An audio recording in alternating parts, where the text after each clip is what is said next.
Hello friends, welcome to AQBIS YouTube channel. This session is a part of our quick revision series Prelims Atulya. In today's session, we will look at some initiatives which have been launched in the recent times to promote the idea of sustainable development. We have seen in the past that government has been focusing excessively on sustainable development, and the efforts which have been put in the recent times, these efforts have been put keeping in mind the need for sustainable development. So today we'll try to know these initiatives which have been launched to promote, to boost, to strengthen, to further the agenda of sustainable development. Now, before we look at these initiatives, friends, you must know what sustainable development is.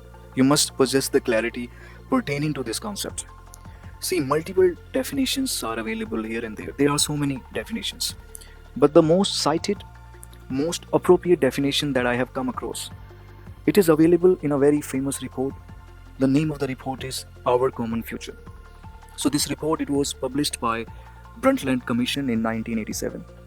And as per this report, the sustainable development is the development which meets the needs of present generation without compromising the needs of future generation. It means we have to fulfill the needs of our present generation, our people, but we have to leave something for our future generation as well. So this is the definition which is available in this report, and this is the most cited definition. So let's study these concepts. First, let's talk about environmental impact assessment. Friends, we know that focus has been on infrastructure projects because we want to further the agenda of development, because government is focusing on infrastructure. See, these projects must go through the environmental clearance. So this is what happens under EIA. So these projects, they are assessed, they are analyzed. So this is what is done under EIA. It is seen, it is analyzed whether these projects are in consonance with the environment or not. These projects should not be causing any damage to the environment. So this is what is done under EIA. So why are we talking about environmental impact assessment today? The reason is that recently rules, or you can call these rules norms, these norms were released by the Ministry of Environment regarding EIA.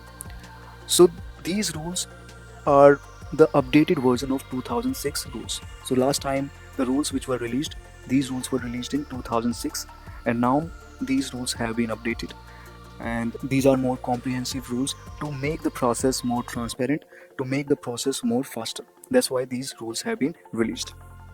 Friends, there is one thing that you must know, that in India, efforts have been put to focus on the environment.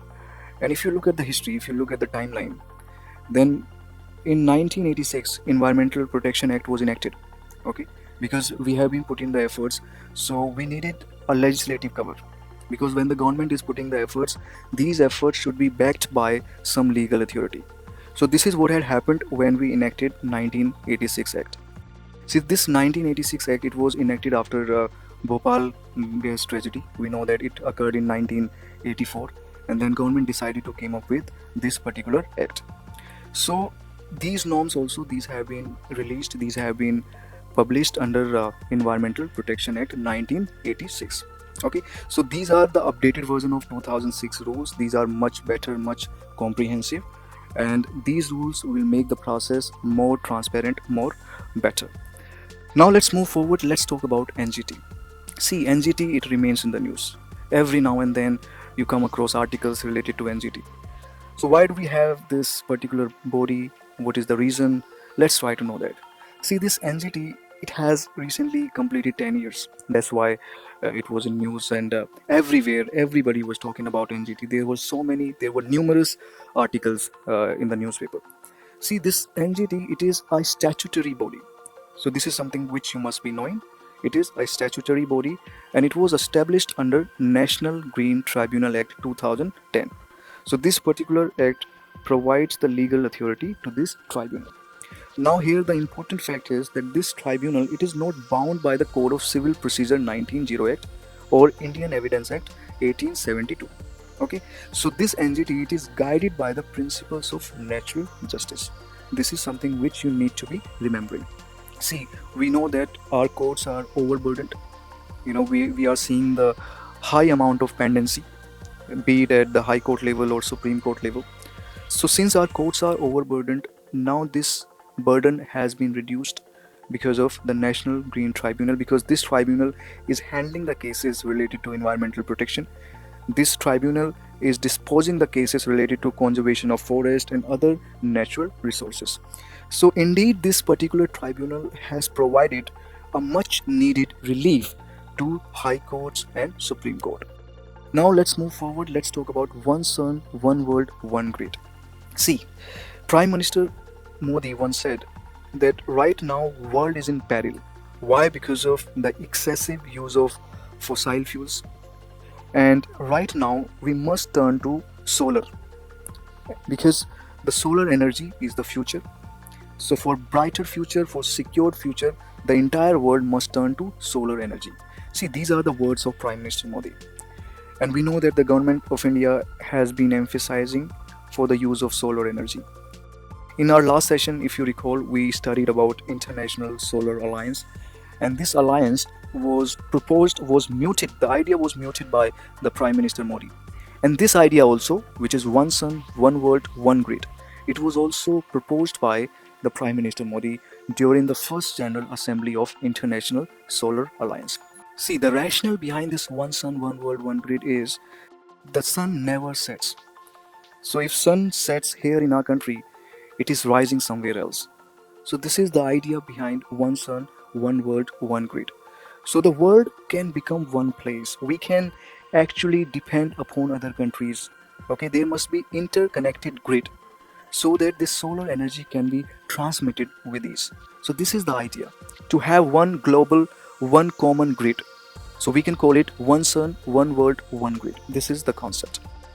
So remember that it was proposed, this idea was proposed by Prime Minister Modi, and the reason behind this concept is that sun never sets and it is constant at some geographical location globally at any given point of time. So that's why solar energy can be utilized through interconnected transmission. Now let's talk about the concept of green building. See, a green building is a building which does not cause any damage to environment. It means this building eliminates the negative impacts of environment. So it makes sure that building it is in consonance with environmental guidelines. Okay, it is not causing any devastating impact on environment. So what are the features of green buildings? So these are the features that I have provided. Efficient use of energy is there, efficient use of water is there, use of renewable energy such as solar energy. So solar panels can be seen in these green buildings. Pollution and waste reduction measures and the enabling of reuse and recycling. So all these initiatives are taken into account while building a green building. Now let's talk about organic farming. See, organic farming we have already discussed during our geography sessions. But here I'm going to give you a little idea so that you can recall. See, organic farming is a farming in which we do not use fertilizers, we do not use pesticides, we do not use crop regulators as such.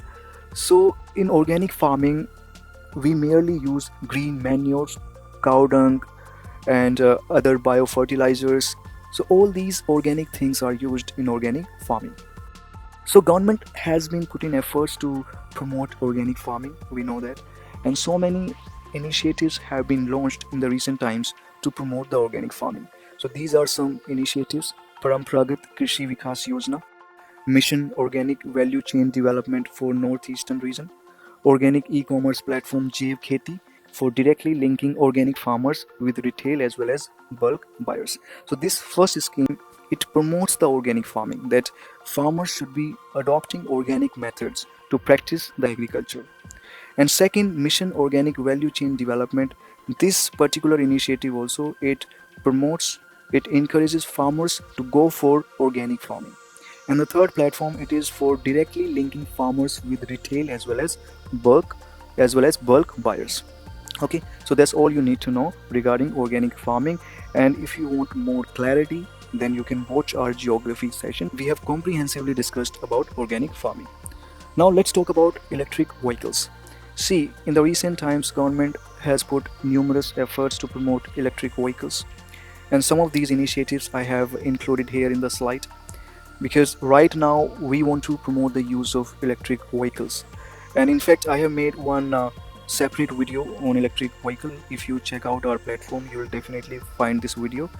That video contains the comprehensive information pertaining to electric vehicles. So here I have provided the initiatives which we have taken to promote the use of electric vehicles. So GST has been reduced. It has been reduced to 5% on electric vehicles. And FAME India scheme, we know that it was launched under National Electric Mobility Mission. So this FAME India scheme, this is also important. And government has earmarked 51,000 crore for EV sector, for electric vehicle sector, under production linked incentive scheme. Here I would like to tell you, this PLI scheme, this is also important for your upcoming prelims.